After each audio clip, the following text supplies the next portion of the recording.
ನಮಸ್ಕಾರ ಸ್ನೇಹಿತರೆ, ಭಗವದ್ಗೀತೆಯ 5ನೇ ಅಧ್ಯಾಯಕ್ಕೆ ಸ್ವಾಗತ. 4ನೇ ಅಧ್ಯಾಯದ ಕೊನೆಯಲ್ಲಿ ಕೃಷ್ಣ ಹೇಳಿದ ಜ್ಞಾನದ ಕತ್ತಿಯಿಂದ ಸಂಶಯ ಕತ್ತರಿಸಿ ಯುದ್ಧ ಮಾಡುವಂತ. ಆದ್ರೆ ಅರ್ಜುನನಿಗೆ ಇನ್ನೂ ಒಂದು ಡೌಟ್ ಕ್ಲಿಯರ್ ಆಗಿಲ್ಲ. ಒಂದು ಕಡೆ ಜ್ಞಾನ ಶ್ರೇಷ್ಠ ಅಂತೀಯ, ಎಲ್ಲವನ್ನೂ ಬಿಡು ಅಂತೀಯ. ಇನ್ನೊಂದು ಕಡೆ ಕರ್ಮ ಶ್ರೇಷ್ಠ, ಯುದ್ಧ ಮಾಡುವಂತೀಯ.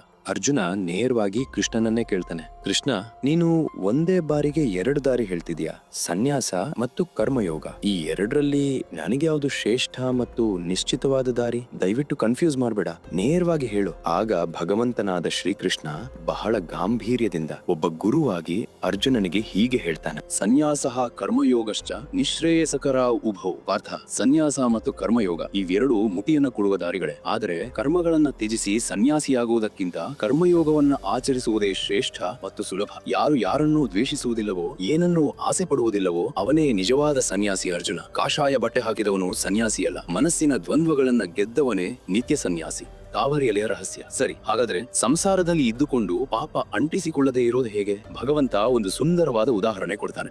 ಬ್ರಹ್ಮಣ್ಯಾಧಾರಾಯ ಕರ್ಮಾಣಿ ಸಂಗಂ ಯಪ್ವಾ ಕರೋತಿಯ. ಅರ್ಜುನ, ತಾವರೆಯಲೆ ನೀರಿನಲ್ಲೇ ಹುಟ್ಟಿ ನೀರಿನಲ್ಲೇ ಬೆಳೆದರೂ ಹೇಗೆ ಅದಕ್ಕೆ ಒಂದು ಹನಿ ನೀರು ಅಂಟುವುದಿಲ್ಲವೋ, ಹಾಗೆಯೇ ಯಾರು ಫಲಿತಾಂಶದ ಆಸೆಯನ್ನ ಬಿಟ್ಟು ಎಲ್ಲವನ್ನೂ ನನಗೇ ಅರ್ಪಿಸಿ ಕೆಲಸ ಮಾಡ್ತಾರೋ ಅವರಿಗೆ ಯಾವ ಪಾಪವೂ ಅಂಟುವುದಿಲ್ಲ. ಎಷ್ಟು ಸಿಂಪಲ್ ಅಲ್ವಾ? ನಾನು ಮಾಡ್ತಿದ್ದೀನಿ ಅನ್ನೋ ಅಹಂಕಾರ ಬಿಟ್ಟು ಇದು ದೇವರ ಕೆಲಸ ಅಂತ ಮಾಡಿದ್ರೆ ಮುಗೀತು, ನಾವು ಸೇಫ್. ಒಬ್ಬ ನಿಜವಾದ ಜ್ಞಾನಿ ಅಂದ್ರೆ ಪಂಡಿತ ಈ ಪ್ರಪಂಚವನ್ನ ಹೇಗೆ ನೋಡ್ತಾನೆ ಗೊತ್ತಾ? ವಿದ್ಯಾ ವಿನಯ ಸಂಪನ್ನೆ ಬ್ರಾಹ್ಮಣೆ ಗವಿ ಹಸ್ತಿನಿ. ಹೇ ಕೌಂತೆಯ, ನಿಜವಾದ ಜ್ಞಾನಿಗೆ ಒಬ್ಬ ವಿದ್ವಾಂಸನಾದ ಬ್ರಾಹ್ಮಣನಾಗಲಿ, ಒಂದು ಹಸುವಾಗಲಿ, ಆನೆಯಾಗಲಿ ಅಥವಾ ನಾಯಿಯಾಗಲಿ ಎಲ್ಲರೂ ಒಂದೇ. ಅವನು ಹೊರಗಿನ ರೂಪವನ್ನ ನೋಡುವುದಿಲ್ಲ, ಎಲ್ಲರ ಒಳಗಿರುವ ಆತ್ಮವನ್ನ ಸಮಾನವಾಗಿ ಕಾಣುತ್ತಾನೆ. ನಾವು ಮನುಷ್ಯರನ್ನೇ ಬೇರೆ ಬೇರೆ ರೀತಿ ನೋಡ್ತೀವಿ, ಆದ್ರೆ ಜ್ಞಾನಿ ಪ್ರಾಣಿಗಳಲ್ಲೂ ದೇವರನ್ನ ಕಾಣ್ತಾನೆ. ಇದೇ ಸಮದೃಷ್ಟಿ. ನಾವು ಸುಖನ ಹೊರಗಡೆ ಹುಡುಕ್ತಾ ಇದ್ದೀವಿ, ಆದ್ರೆ ಕೃಷ್ಣ ವಾರ್ನಿಂಗ್ ಕೊಡ್ತಾನೆ. ಯೇ ಹಿ ಸಂಸ್ಪರ್ಶಜ ಭೋಗ ದುಃಖಯೋನಯ ಏವತೆ. ಅರ್ಜುನ, ಇಂದ್ರಿಯಗಳಿಂದ ಸಿಗುವ ಸುಖಗಳು ಕೇವಲ ದುಃಖದ ಮೂಲಗಳು. ಅವಕ್ಕೆ ಹುಟ್ಟು ಮತ್ತು ಸಾವು ಇದೆ, ಅವು ಕ್ಷಣಿಕ. ಬುದ್ಧಿವಂತನಾದವನು ಅದರಲ್ಲಿ ರಮಿಸುವುದಿಲ್ಲ.